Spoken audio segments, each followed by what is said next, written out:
Market cools off from opening highs with banks as well as auto stocks coming under pressure. PSU stocks outperformed today. Large cap ITCs follow through buying, while mid caps see momentum with the index up 0.25%. Ola Electric continues to electrify the street, with the stock now nearly doubling from its IPO price. Market focuses on reducing losses and the e-motorcycle launch. HSBC says the falling battery prices are likely to boost the profitability of EV makers. A CNBC-TV18 exclusive ahead of the Motilal Oswal Investor Conference. Ramdev Agarwal says that stock valuations are a challenge. Says quick commerce remains a good business, but Motilal has booked profits due to the stock surge and sees value in capital market plays, insurance and private banks. Plenty of stocks in action in the broader markets as well. BEML has rallied on hopes of more contracts as the cabinet clears metro projects in several states. Kaplan Point surges over 13% after the Brazil regulator approves its plant in Tamil Nadu, while Voltas gains as Nomura gives it a buy recommendation on the stock on the back of expected strength in AC sales.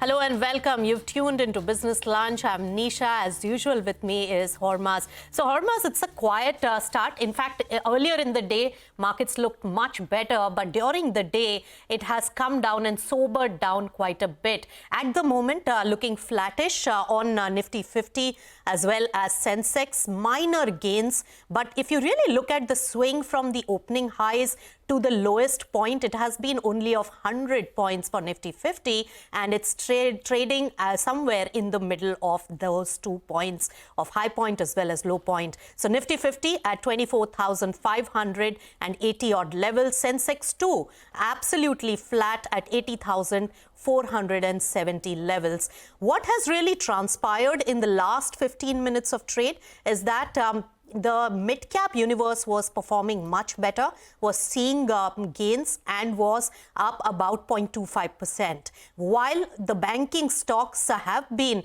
having a tepid day today, and especially leading the one pack was HDFC Bank, the heavyweight has been in the red. So that had minor losses, but the losses have expanded in the last few minutes, while mid-caps has stepped down a little. So those two factors have put larger pressure on the market. When we look at some of the gaining stocks, well, metals, the high beta metals are the ones which are gaining most. And on the flip side, the banks are the ones which are losing out the most. And M&M, SBI Life, Bharti Airtel, and some of the Aditya Birla Group companies like Grasim is also on the downward trajectory today. Hormuz.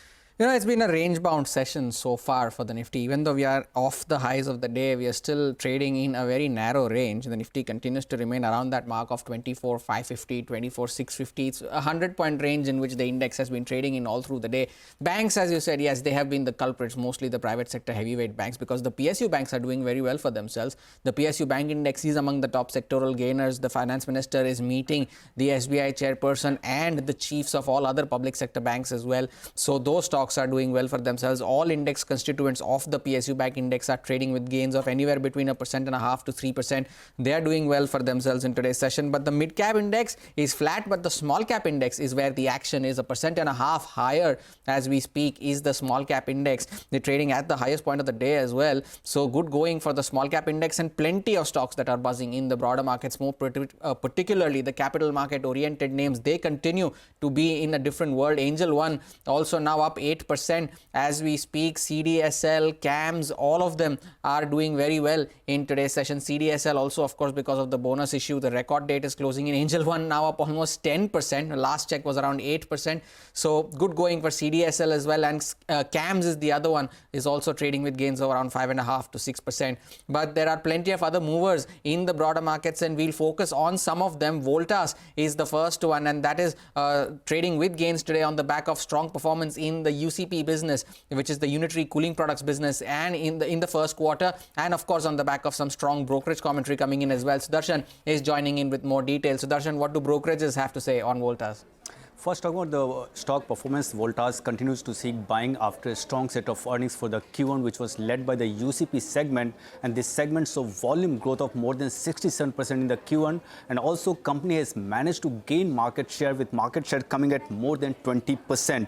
Now, talking about the brokerages, most of them remain bullish on the stock, with Nomura maintaining buy call with a target of rupees 1857 per share. It says growth outlook remains strong. It has raised FY25 UCP revenue growth to 30% from 26% earlier, and it adds priority of market share gain or margin is a step in the right direction by the company. Jefferies too has a buy call with a target of ₹1770 per share, and it has raised FY25-26 EPS estimates by 10 to 12%.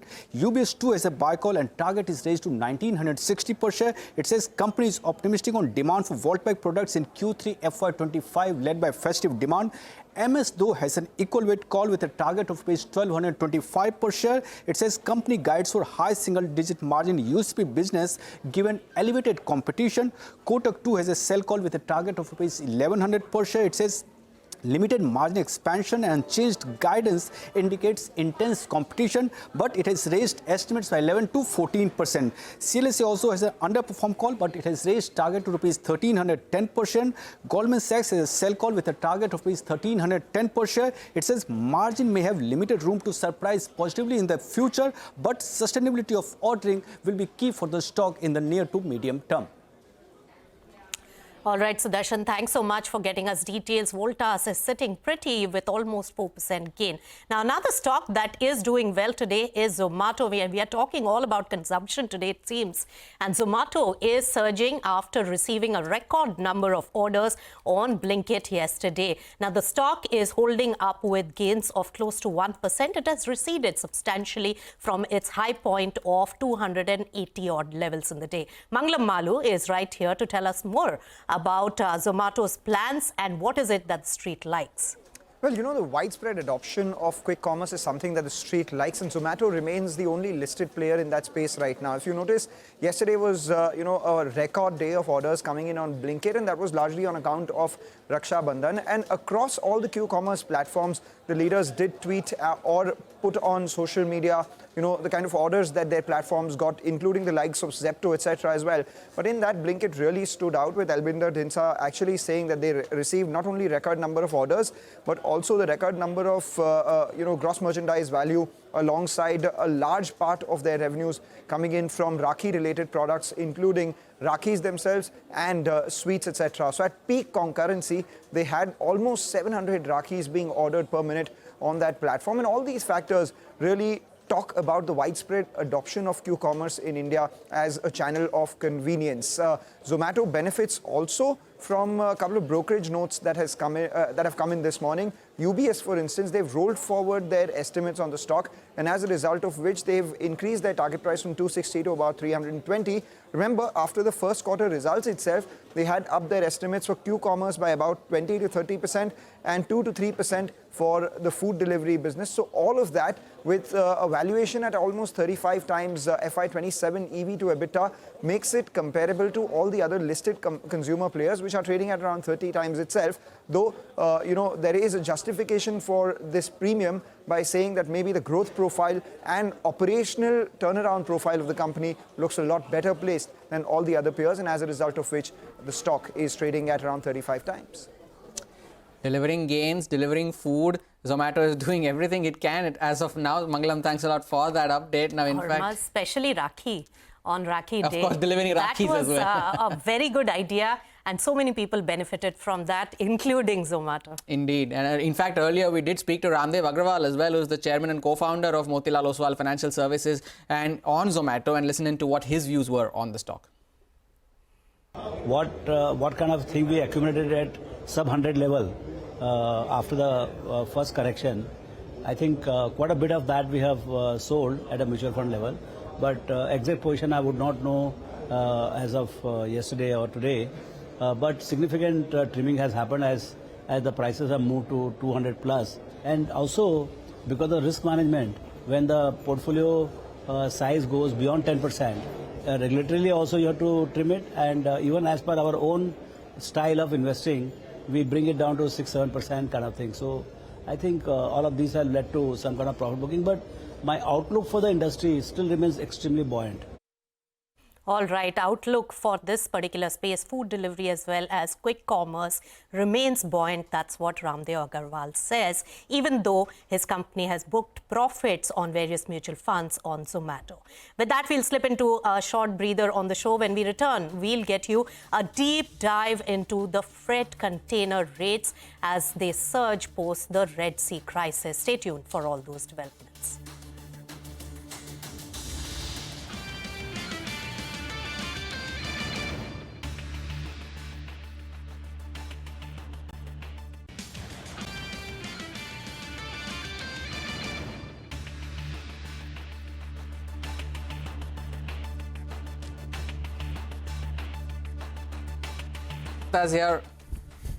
Back with us here on Business Lunch. Now, freight container rates have risen sharply amidst the Red Sea crisis. Now, Sonal is standing by with a complete timeline on the details and the impact that it has had on exporters. Sonal. Thank you so much for that. Well, that's of course the big story, right? Freight costs have surreptitiously increased multifold since the time Red Sea crisis has hit the global markets. Let's just map it for you now, because that has been the case for a long time. Since the time Houthi rebels, they launched armed drones in the region, and since then it's been a one-way move. Freight rates, they were at $1,384 per container end of November, which moved to levels of $1,461 in December first week, and by the end of December it moved to $1,661. A big spike in January because we saw big moves. $2,670 moved to $3,072. Then we reached peak of $3,777. And in Feb, it stabilized at levels of $3,700. That continued in March as well. In fact, we saw some decline in freight rates where it was around $2,900.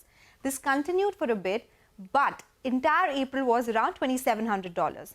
In May, it saw a spike again to levels of $3,159. And since then, it has kept going higher. By end of June, freight rates reached $5,318. In July first week, it moved to levels of $5,900 a container, and it stabilized in August. In last 1 week, we have seen it come off to levels of around $5,550. But just in Q1, how have these rates moved? The composite index suggests increase of 87%. In fact, individual routes now from Shanghai to Los Angeles, there the rates are up 80%. From Shanghai to Rotterdam, they are up 137%. From Shanghai to New York, these rates are up 60%. Have Indian exporters seen an impact of the freight rate hikes? Yes, they have. Let's talk about some examples. Reliance Industries said the cracks in refining segment were impacted due to higher freight rates and ultimately lower exports. Divi's Labs, on being asked about the impact of freight rates, said that they are not immune to issues of container availability and freight cost issues. They did face challenges, and exports continue to be under pressure. Welspun Living, a big exporter, indicated that there is stock build-up due to Red Sea issues, and they continue to monitor the same. Bharti Industries indicated that volume growth in some segments in exports could be impacted due to Red Sea crisis. UPL said contribution margins declined due to price decline, liquidation of inventory, and increase in freight costs due to Red Sea issues. Galaxy Surfactants called this a tricky situation, since freight costs have doubled in most of the sectors, and getting containers to load products for exports is an issue. APL Apollo indicated that EBITDA per ton was impacted due to high employee costs, power costs, and also freight costs. While Container Corp indicated that EXIM volumes in Q1 were hit by high ocean freight rates and shortage of containers. Balkrishna Industries indicated that freight costs expected to increase to 9% of revenues in Q2, largely because of Red Sea crisis. It was at 6.4% in Q1. Blue Star indicated that they have taken a price hike due to higher freight costs and that exports could be muted in FY25. Growth would be just between 6 to 7%. Supreme Petrochem indicated delay in export orders due to freight costs going higher. On the back of the surge in freight costs, shipping major Maersk increased full-year guidance in calendar year 2024.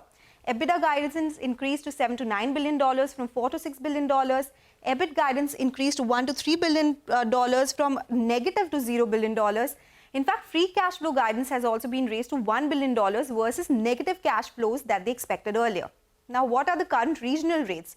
As on 18 July, Shanghai to Los Angeles, which was at 7,512, has come down to around 6,500 in August. For Shanghai to Rotterdam, it has come down to levels of $7,900.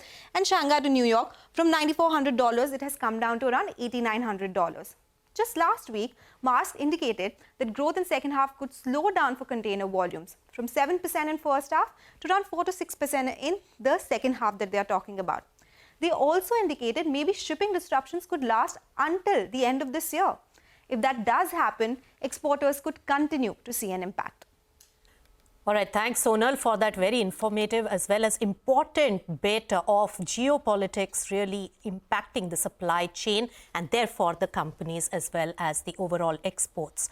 Now, moving on, of course, Indigo stock is in focus. It has seen a large trade of 0.5% of the stake changing hands. The stock was at the low point of the trading session, is trying to perk back a bit. All right, moving on, the Finance Minister, Nirmala Sitharaman, is currently chairing a meeting with representatives of public sector banks and regional rural banks. Now, the first session with PSBs includes a review of the PSB's deposit growth, credit to deposit ratio and asset quality, all of which are vital indicators of the bank's health, and her agenda for this particular second session that takes place later today includes evaluating the bank's performance under government initiatives such as the PM Awas Yojana, PM Surya Ghar and PM Vishwakarma. Time for a short break here on Business Lunch. When we return, we'll get you all the latest updates on the Kolkata rape and murder case as doctors across India continue their strike. Stay tuned. Back on the other side.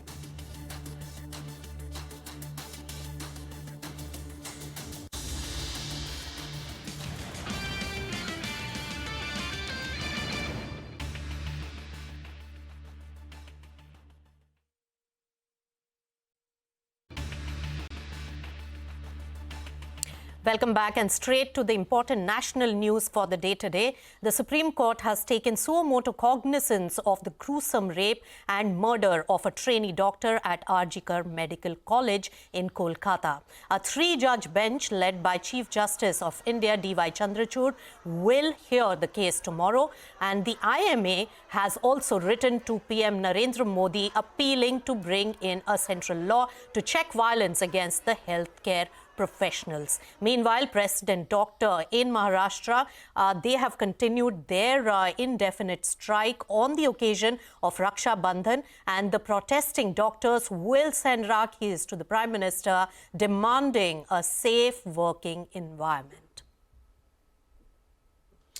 This morning, our colleague Santya visited the Azad Maidan in Mumbai, where some doctors who were protesting against the injustice towards women raised their concerns over the safety of doctors and women in the workplace.